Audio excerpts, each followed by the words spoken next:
Hi, welcome back to the Uplift with Vision. I'm so glad you came back.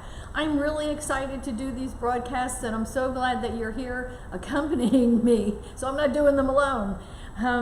Yesterday was our first time. Man, was I nervous. It was really interesting because I've been doing talks for over 13 years on Sundays, and I wasn't nearly as nervous doing those as I am doing this. It's so weird. But yesterday we got over it. It was the first day. It was our inaugural Uplift, and got the nerves out of my system. So welcome back. I'm so glad you're here. Let's pray in. Just taking that breath together, just breathing in and breathing out, knowing our oneness, knowing that God is the truth of all souls everywhere. We know that there is only this one life. This life is God. This life is whole and perfect and complete. This life is our life, right here, right now. And we know that God is love, and we are that. And where love exists, fear cannot occupy the same space. So we come together right here, right now, today in love, to support, to sustain, to affirm, to know our oneness. Through the distance, we know we are one in heart, we are one in soul, we are one in mind. And so it is. So welcome back. I'm so glad you're here. Again, I wanted to just let you know this is the Uplift with Vision, and you know, we called it that because the Uplift was Ernest Holmes' first magazine. It was the first magazine he created 7 or 8 years before the Science of Mind magazine started. The Uplift was a magazine that he and his brother Fenwick Holmes started around 1916. And here's another little interesting fact. A lot of those articles that Ernest Holmes wrote for the Uplift magazine, he used as the material for the first book that he published, Creative Mind. I think that was published in 1918. So if you have a copy of it, get it out, refresh your memory of it. Those were the articles that were published in the Uplift magazine, are part of the chapters in the book Creative Mind. And speaking of books, I wanted to talk today about Ernest Holmes' His Life and Times. I just wanted to read this part to you because I thought it was such a good thing to know right now because of our social distancing, because what we're going through right now with the coronavirus. This is from Ernest Holmes' His Life and Times by Fenwick Holmes, and he talks about the Metaphysical Institute that Ernest Holmes was running during 1918 in the outbreak of the Spanish flu, which killed millions worldwide. And Fenwick Holmes said this, he said, "The work at the Metaphysical Institute went on during the great influenza epidemic of the fall of 1918, which took hundreds of lives in California. Schools, theaters, churches were closed. People went about the streets with white gauze masks, attempting to shut out the germ or virus and escape the contagion. Workers fell ill at their desks in the business places of the city, returned to their homes or to hospitals, and some were seen no more. We went about our business as usual, and although we treated many people who came or telephoned for help, we did not have a single failure. We loaned Connie, a trained nurse who had been with us in the sanitarium and was a student of our institute, to a military academy where so many of our boys had died. After her arrival, there was only one death. Her animated figure, her face glowing with good nature, and her cheery confidence in life lifted the spirits of the boys." Now, this passage really uplifts me. I don't know about you, but it makes me feel what's possible as we go through this social isolation, this pandemic, whatever you'd like to call it. We're going through it together in spirit. And so for me, this is a very inspiring passage. Now, is this anecdotal evidence? Yes, of course it is. There is no scientific study that was done at that time. There was no different types of testing scientifically that was done with his prayer or without his prayer. All we know is what is written in this book, that there were no losses at his institute. And so I believe that, and I know that it's true because I think we are lifted by positive emotions, don't you think? I mean, we know for a fact that fear lowers our immune system, right? It depresses our immune system. And so even though that is anecdotal evidence, what we know is that positive attitude, that strength, that happiness, that idea that we are confidently moving forward in our lives day by day, we're not succumbing to the fear. And we are also living according to the guidelines that is set forward for us by the government. We're staying safe, we're staying healthy, we are socially isolating, we are doing everything that we can do on a physical level, but spiritually we know our oneness, we know our strength, we know our wholeness, we know who and what we are, and we know and accept that there is this one life. It is the life of God. And so it made me think actually of that poem, Invictus, by William Henley, and I wanted to just read it to you. It just feels so comforting at this particular time. He says, "Out of the night that covers me, black as the pit from pole to pole, I thank whatever gods may be for my unconquerable soul. If the fell clutch of circumstance I have not winced nor cried aloud, under the burgeonings of chance, my head is bloody but unbound. Beyond this place of wrath and tears, my head looms the horror of the shade, yet the menace of the years finds and shall find me unafraid. It matters not how straight the gate, how charged with punishments the scroll. I am the master of my fate. I am the captain of my soul." That's staying positive. I am the master of my fate. I am the captain of my soul. Yes, does that lead us to be impervious to virus? No, I don't think so. But I think that positive attitude does strengthen our resolve. It does boost our immunity system. It does surround us with that vibrational level of health and healing. It increases our immune system. I think health and happiness, a positive attitude really boosts our immunity system. I know that fear depresses us, yes? We know that. I mean, we've known that for a year, that it can decrease the amount of white blood cells that are circulating in our bloodstream, that it can make us more susceptible to a passing virus or a passing bacteria. So it is important that we stay strong spiritually, physically, mentally, that we keep renewing ourselves day by day. We keep reading positive literature. We keep coming to sites like this, to broadcasts like the Uplift, to places for spiritual encouragement. Call your practitioner. If you don't have one, go to the Vision website. There is a page where practitioners' names and numbers. Look one up, call one, get prayer support at this particular time so you can feel uplifted. You can feel positive. You can feel that that we are walking through this together, that there is only one power and presence. We know it's God, and we know that God is love, and we know where love is, fear cannot cohabitate. I want to read you a little bit from Ernest Holmes' Sunday talk that he gave called "The Contagion of Fear," December 2nd, 1951. He said, "Friends, not even this new wonder drug can help us if we have fear. And whether or not we have thought about it, fear is probably the most contagious disease in the world. Right now, the whole world is largely governed by fear.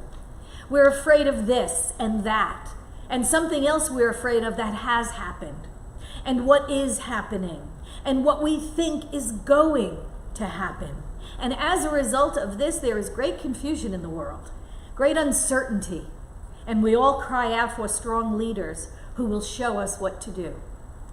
But have we realized that real leadership must start with the individual?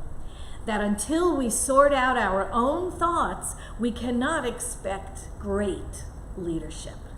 Let us not forget, if fear is contagious, faith is doubly so." And that was back from 1951, and we know it is true today. We know that fear and faith cannot occupy the same place either. We know that as we walk through this time of unknown, that if we walk through in faith, we are so much stronger. And you know, one of the things I was thinking about is how a lot of us go through our day mainly in our heads. You know, we think thoughts. Our thoughts are constantly running through our heads, and we think a lot, and yet we allow our bodies to just sort of, you know, run around, and we don't give them a second thought. We kind of live, you know, between here, and we don't really think about our bodies much until something goes wrong with them. And so I have had the experience of doing a morning meditation for myself. I've done it for years, where I just check in with my body, just to make sure I'm honoring it for doing the job it does every day. I'm giving it love. I'm giving it praise. I'm acknowledging that it is staying healthy and strong so that I can get around in my life. And I'd like to do that little meditation with you right now if you would like. I think it'd be a great touchstone for you. And so let's do it together, shall we? So if you're seated, please close your eyes. If you're in a place where you can close your eyes and just get comfortable in your chair, and just breathe. And let's go within together. Let us know that there is one source, one life, one energy, one universal intelligence, and we call it God. We call it spirit. We call it first cause or higher power. We call this Christ consciousness or Buddha mind. We call this source and supply our good. We know that there is only this one source, one love, one mind, one joy, one energy. And we know it is the energy that has placed the planets in their orbits, that has put the stars where they belong, that has birthed the universe itself and the galaxies that come and go and swirl. And we know that that energy is the same energy that beats our heart and breathes our breath. And as we come together knowing this, we just start at our feet. Let's start there. Just put attention to our feet. Feel them. Place the energy there. Let all the energy that's circulating around in your body just go down to your feet. Just absolutely warm those feet up. Let that energy, which is spirit, go there, healing everything in its path, knowing that your feet are healthy and strong, that your toes are the balance point of your body. Giving great thanks and praise to the toes. If it weren't for the toes, we'd all be falling on our faces. Thanking the toes for doing the job that they do. And just allowing that energy to flow through and around our feet, healing anything that's unlike perfect health. And as we move up our feet, we go into our legs, our ankles, our calves, our knees, our thighs, blessing our legs for the vehicles, the instruments they are, to get the vehicle that is our body, to get us from place to place. So we greatly thank and praise our legs, knowing their strength, knowing their wholeness, knowing that every cell in our bones and in our flesh and in our muscle of our legs, that it's all doing its job perfectly to get us around through our day with strength and wholeness. We just let that energy flow through our legs. And then up into our torso, from the pelvis to our stomach and our abdomen, going through our whole entire body. In that torso, up through the diaphragm into the lungs and the heart, knowing the strength of that torso, knowing every cell in our digestive system, in our circulatory system, in our respiratory system. Every single cell is doing its job perfectly. That our white blood cells are just circulating around, just eliminating everything, unlike perfect health, perfect strength, perfect joy, perfect body. We know our blood cells are circulating. We know that from the beginning of this talk today, this uplift, we know millions of our cells have already been taken out of circulation and retired, and millions of new cells have been birthed right within this last 15 minutes. We know we are born anew, and every moment and every cell is perfect and whole and complete. And we allow that energy of health and vitality to circulate through that torso, just healing and just shining the light on every cell. And as we continue up the body, we give thanks for those strong arms, for the shoulders that do the work of lifting, and the arms that hold our loved ones and gather our groceries and drive our cars. We give thanks for those arms and hands. We love that body. Oh, boy, do we love that body. It serves us well. It is strong. It is healthy. It is whole. And from here, we send that healing energy and that healing light up through our neck into our heads. Into that beautiful mind, into that beautiful brain, into that processing center, into that lovely and divine intelligence that we have. We look out on a peaceful world. We speak words of a peaceful world. All of our healing and wholeness, all of our knowledge right there, just knowing everything about our bodies. We give thanks for our eyesight, for our hearing, for our speaking the word of truth. We give thanks for smelling those beautiful flowers Spirit has brought forth for us, for all of our senses. We give great thanks for that universal intelligence that downloads itself into us, for knowing our oneness, for knowing the love.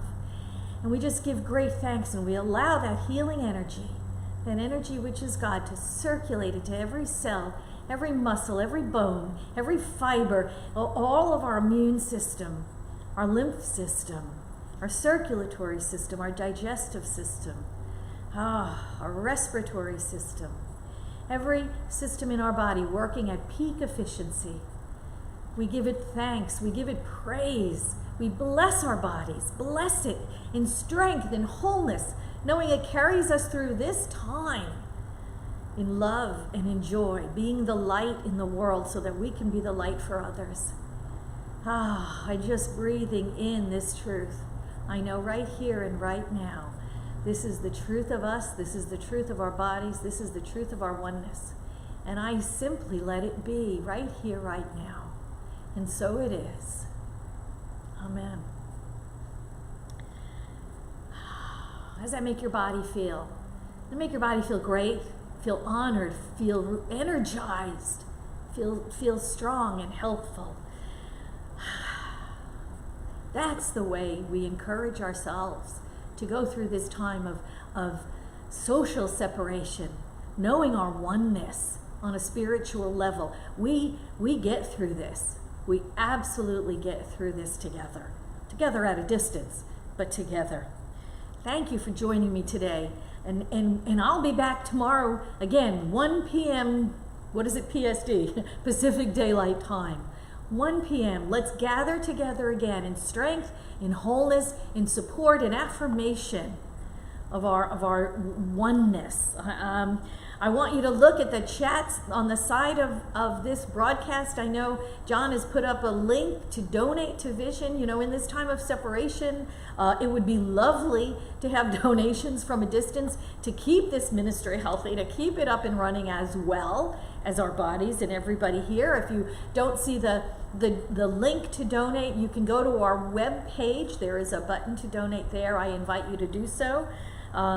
You know, and I want to give great thanks to John Kirko. He is the Director of Operations here at Vision. He's the man that makes everything work. So it is my sincere gratitude and thanks for him doing his part to get these broadcasts going. I'm so grateful. And I invite you to stay home on Sunday. We will be live streaming our Sunday celebration. I'll be here. John will be here. Mark Danshovsky, who is our Director of Music, he will be here. We'll have the celebration singers. We'll have our guest singer, Rhea Carey, here. That, I think, is our 10 people right there. So we don't want to violate the directives of the state. So I invite you to stay home and watch our live streaming. We come to you in love and in joy and in oneness, and you can watch us at the safety and security of your own home and practice that social separation that we have been encouraged to do. I love you all from a distance, from my heart to your heart. There is no separation at all. See you tomorrow at 1 o'clock. Love to you all. I know your strength. I know your wholeness. Bye-bye. See you tomorrow.